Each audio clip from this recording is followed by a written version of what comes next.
It's impossible for you to do the right thing, unless you make a conscious effort. People do wrong in the most offhanded ways. Just swept along, they fall into evil. Without purpose, without deliberation, without any thought at all.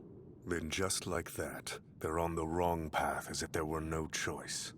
Michi.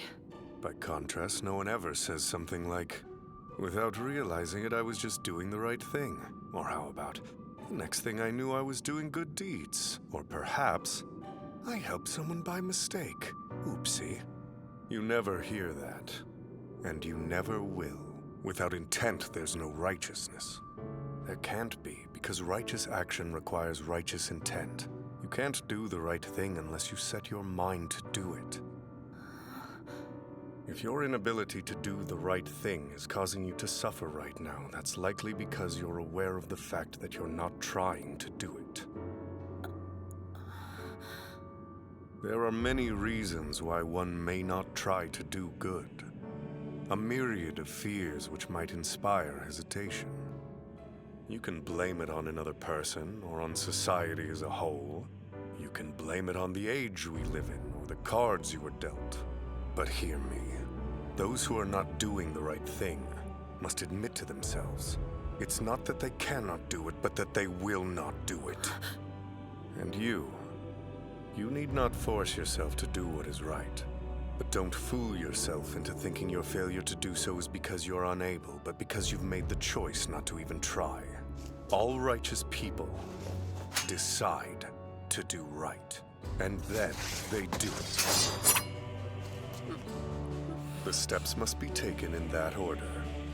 Worrying about the second step while you're still on the first is the height of calamity. Though we were both warriors, the difference between us was like the difference between an adult and a child. Wish I could say I followed his advice, did what he said to do. I wanted to. I wanted to become the kind of person who could do good. I wanted it so badly.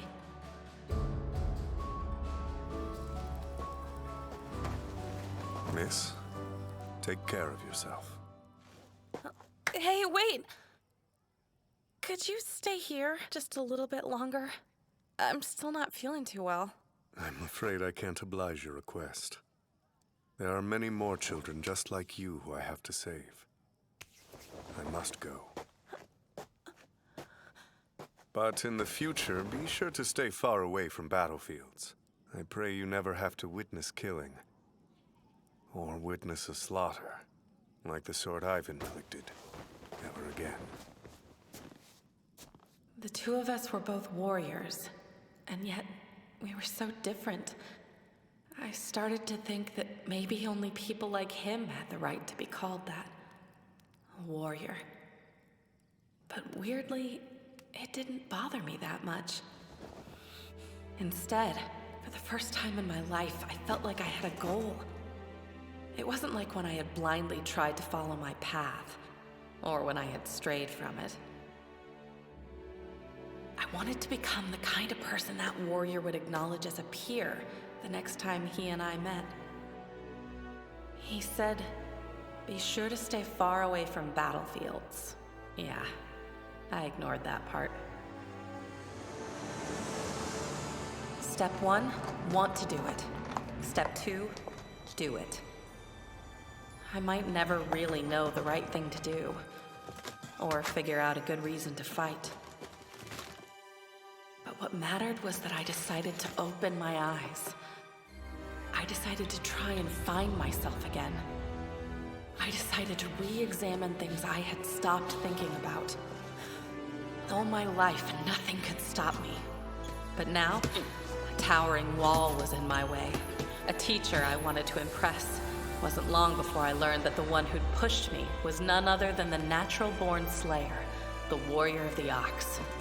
After that, it didn't take much effort for me to find out that his name was Ushi. But it's a wide world out there, and there are countless battlefields.